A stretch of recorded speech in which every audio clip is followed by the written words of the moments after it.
Hello there, fellow summoners. Mad Dog HT here, and we're going to go in for our Paragauntlet run for October, and we're almost just going to use one champ.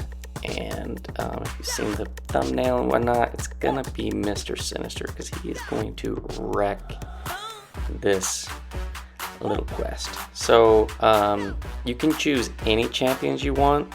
You just can't use the choice node and swap people in and out.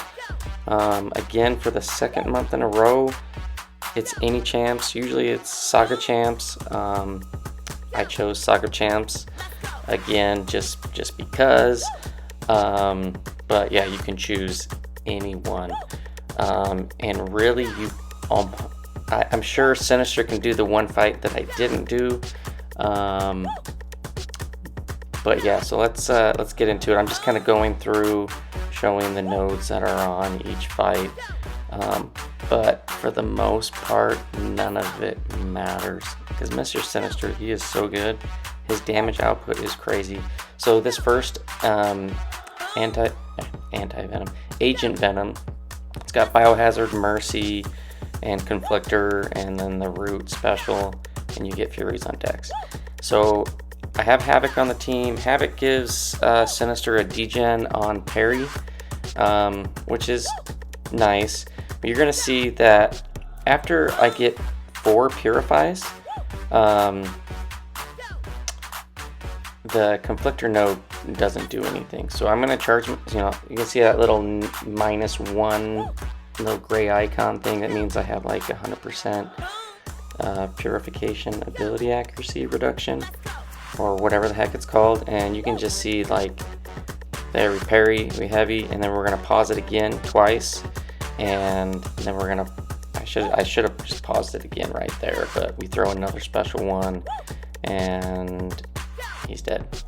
So full health, probably a little bit cleaner, faster, but Mr. Sinister takes care of that Agent Venom pretty easily. It's got Spray on the Weak, the Reinvigorate, Unblockable, Never Back Down. So this fight is a little bit annoying. The AI on this one was very, very passive, but just keep in mind, like, the Cunning and the Madness things that Green Goblin gets, those will count towards the regen. So ideally you want a heal block champ. I have a rank 3 Max Sig now, Omega Sentinel, so I brought her because she's got easy access to heal block. If you had somebody like the Deathless Vision, which I actually do have, he's actually pretty good because he has the passive heal block and all that kind of stuff. But basically I'm just trying to build up to special 2 and throw it when Conflictor is on cooldown and just keep those heal blocks up.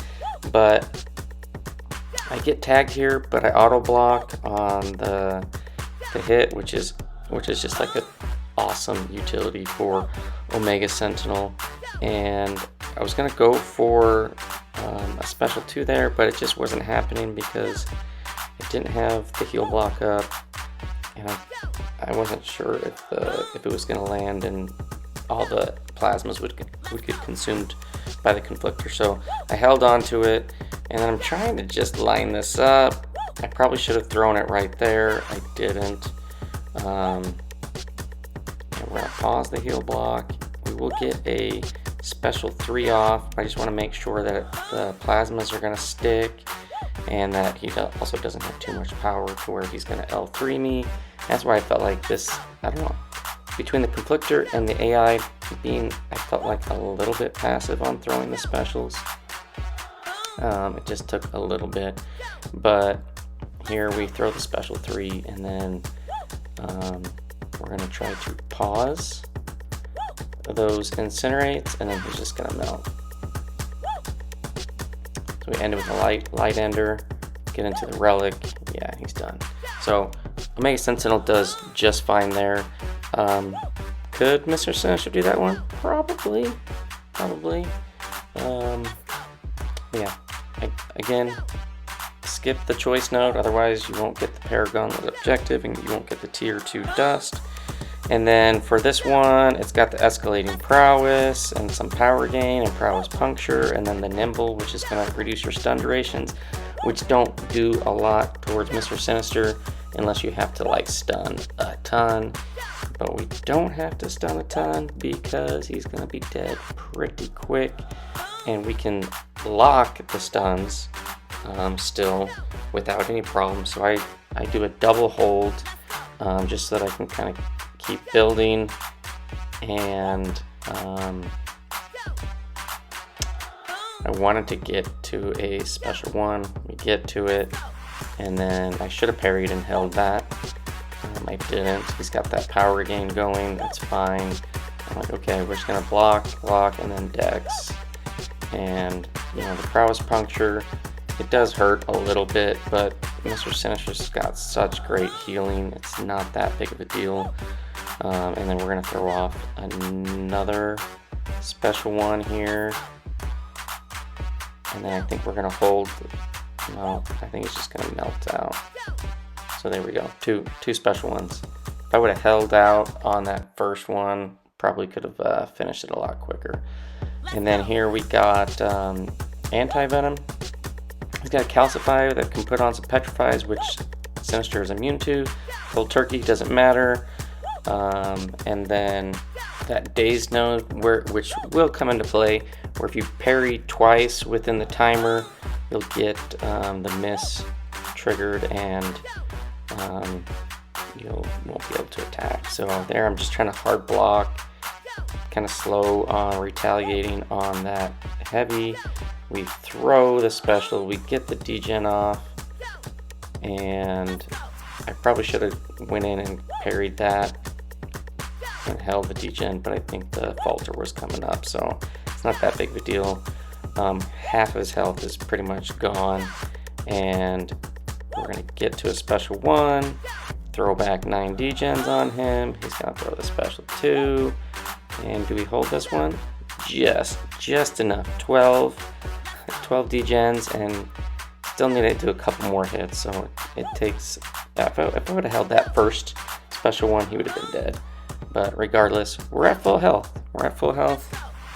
Agent Venom's down. We're gonna skip the choice node again so we can get the objective, get our dust, and then we got the new champ. What is her name? Screem.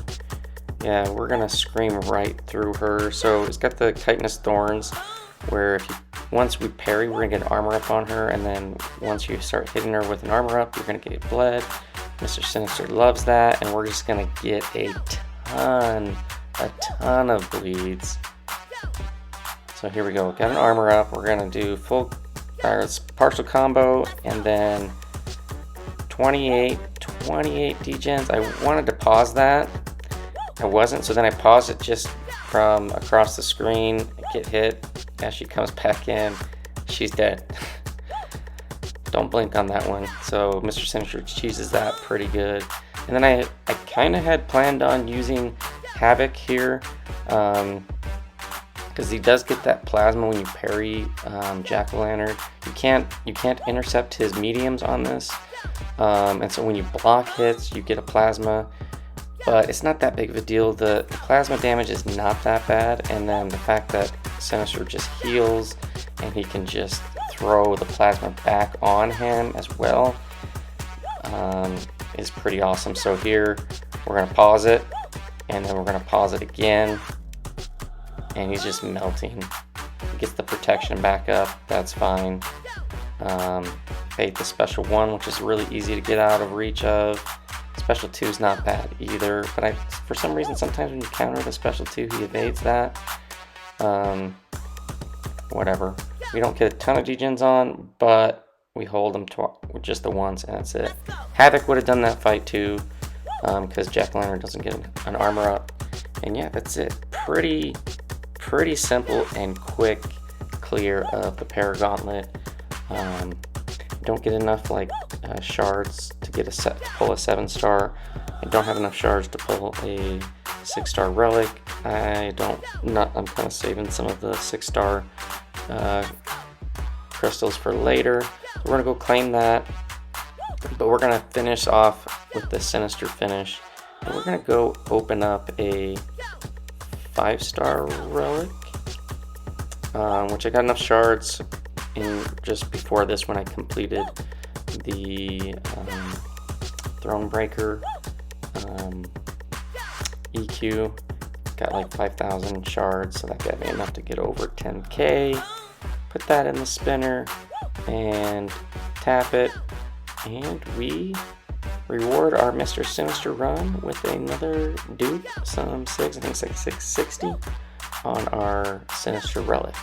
So that's nice.